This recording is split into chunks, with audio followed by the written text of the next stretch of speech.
Olá pessoal, nessa aula nós vamos estudar um caso particular, que está dentro do capítulo da refração, que é chamado de reflexão total. Então vamos primeiro ver alguns vídeos aqui desse fenômeno acontecendo, depois a gente discute isso teoricamente. Então note aqui, ó, temos um laser, né? Esse laser vai entrar aqui na água e vai sofrer reflexão total aqui na superfície. A luz não consegue passar aqui da superfície da água para fora aqui do ar. Ela fica sofrendo reflexão total aqui, tanto na parte de cima quanto na parte de baixo também. Ela reflete no fundo aqui do recipiente e volta, né? E reflete novamente aqui na parte de cima, na superfície da água. Nessa segunda imagem aqui nós temos um feixe de laser entrando aqui num prisma, né? Prisma aqui de acrílico, veja, e sofrendo sucessivas reflexões totais aqui. A luz não consegue sair de dentro do prisma, ela fica aprisionada lá dentro. É o princípio aqui da fibra ótica, né? A luz fica ricocheteando aqui dentro até sair na outra ponta aqui do outro lado, sofrendo reflexão total aqui dentro do prisma. Esse outro vídeo, ó, o laser vai entrar aqui pela água e vai sair por um filetezinho de água, né? Uma abertura na garrafa aqui. Ela vai seguindo o caminho da água, veja só. A água serve como guia aqui para a luz. E o que está acontecendo no fundo é uma reflexão total aqui dentro do filete de água. Vai ser mostrado logo a seguir aqui na imagem. Veja que vai dar para ver mais claramente, ó. A luz segue o caminho da água e vai sofrendo reflexão aqui dentro do filete de água, não conseguindo passar para fora do ar. Dá claramente a imagem da reflexão total. Vamos ver aqui, ó. Nesse caso aqui, ó, nós temos o meio de cima, que está representando a água, e o meio de baixo que representa o ar. Um aquário, por exemplo, né? Então, note que o raio de luz, ao invés de ele vir reto aqui, ó, ele sofre um desvio se afastando da reta normal. Quando eu vou abrindo mais aqui o ângulo de incidência, veja, vai afastando cada vez mais, vai chegar um momento em que esse raio aqui vai sair rasante, aqui, vai sair beirando a superfície, ó. E a partir de um certo ângulo, ó, a luz não consegue mais atravessar. Ela sofre aqui a reflexão total, não vem nada de luz para esse lado de cá. Veja que está esquematicamente a representação aqui. O raio de luz ele incide aqui, ó, tem uma abertura aqui, o ângulo de incidência, ele vai passar da água para o ar. Como o ar é menos refringente do que a água, o raio de luz então vai se afastar aqui da reta normal, representar esse raio. Então vai acontecer algo assim, né? A luz se afasta da reta normal. Se eu abrir um pouco mais esse raio aqui, ó, ele é um pouco mais aberto, com o ângulo de incidência um pouco maior, vamos representar aqui então. Então o raio de luz chegando aqui, ele vai abrir um pouco mais ainda. Se eu for fazendo isso aqui continuamente, né? Quanto mais eu abrir aqui o ângulo de incidência, mais vai abrir aqui o ângulo de refração, né? Vai se afastar mais da reta normal. Até chegar a um ponto, né, que o raio vai sair aqui, ó, praticamente rasante à superfície, né? Representei aqui de laranja esse raio de luz aqui, que seria o limite para acontecer a refração. Então, nós teríamos aqui um raio de luz beirando a superfície, né, paralelo à superfície, um raio rasante, e o ângulo de refração, nesse caso aqui, seria 90 graus aqui, ó. Já o ângulo de incidência seria esse ângulo aqui, ó, que nós chamamos isso de ângulo limite para acontecer a refração. A partir daqui, qualquer ângulo maior que o ângulo limite, o raio não consegue mais atravessar da água para o ar. Ele vai sofrer o fenômeno da reflexão total. Vamos representar aqui um raio sofrendo reflexão total. Então esse raio aqui que eu desenhei marrom, ó, ele está com o ângulo de abertura aqui, o ângulo de incidência maior do que o ângulo limite, ó. Veja só. Esse aqui seria o ângulo de incidência da luz, ó. O ângulo I. Então o I aqui é maior que o L, né, que é o ângulo limite. E nesse caso o raio não consegue passar da água para o ar. Ele volta, é refletido pela superfície da água e volta para cá.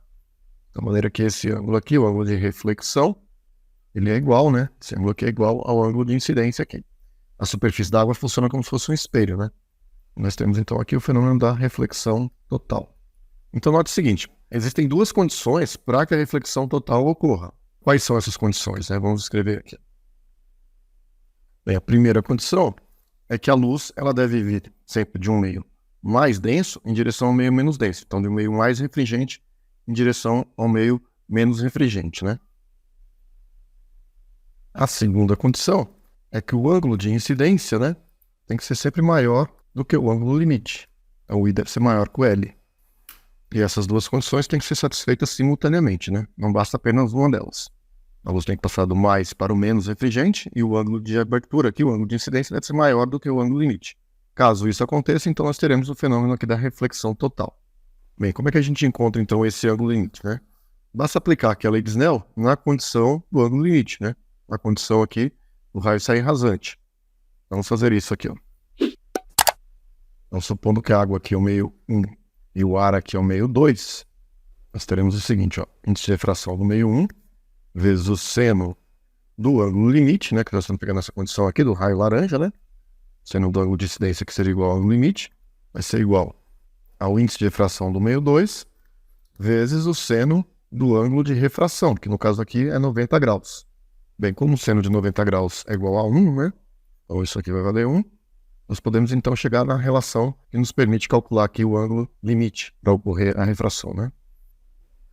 Ficaria assim, ó, seno do ângulo limite, seno de L, vai ser igual ao N2, só que o N2, nesse caso, é o índice de refração menor, né? Nós podemos escrever o seguinte, é o índice menor sobre o índice de refração do meio 1, né? Que no caso aqui seria a água, né? Então é o índice maior refringência aqui, o índice maior, índice de refração maior. Então sempre você pode usar essa relação aqui, ó. Essa aqui é a forma para você calcular, então, o ângulo limite para que aconteça a refração da luz, né? Vou fazer aqui um exemplo numérico para isso, né? Nós temos aqui dois meios, o meio de baixo aqui é o meio A, cujo índice de refração é raiz de 2, o meio de cima aqui é um meio cujo índice de refração é igual a 1, então poderia ser o ar ou o vácuo, né? Tem a reta normal e o raio de luz incide e sai rasante aqui, ó. Então esse aqui é o ângulo limite para acontecer a refração. Qual será o valor desse ângulo? Vamos aplicar então a relação aqui do seno do ângulo limite. Então aqui o seno de L é igual ao N menor, que no caso é o 1, dividido pelo N maior, que é a raiz de 2. Se nós racionalizarmos aqui, ó, multiplicar em cima e embaixo por raiz de 2, então nós teremos o seguinte, o seno de L vai ser raiz de 2, dividido por raiz de 2 vezes raiz de 2 ao quadrado, então cancela a raiz, vai dar 2, né? Raiz de 2 sobre 2. Então a questão aqui é, qual é o ângulo, né? Quanto vale o L, quando o seno do ângulo for igual a raiz de 2 sobre 2. Então consultando a tabela de ângulos notáveis, nós vamos ver que esse ângulo aqui é de 45 graus. E o seno de 45 graus é raiz de 2 sobre 2. Então, se esse raio de luz chegar aqui com um ângulo menor do que 45 graus, ele vai sofrer refração e vai passar lá para o outro lado. Se ele vier com um ângulo maior do que raiz de 2 sobre 2, ele sofre reflexão total e não consegue passar para o outro lado. Ok? Vamos agora ver algumas aplicações práticas da reflexão total. Uma dessas aplicações aqui é a fibra óptica, né? E funciona de maneira semelhante à luz passando pelo filete de água que nós acabamos de ver aqui no vídeo, né? Então, esquematicamente, como é que ocorre aqui a reflexão total na fibra óptica? Vamos ver aqui. Então, perceba aqui, ó, a luz ela vai entrar para um lado da fibra, né? Ela vai sofrendo aqui sucessivas reflexões totais dentro da fibra, né? Consegue ficar ricocheteando aqui dentro até sair na outra ponta aqui.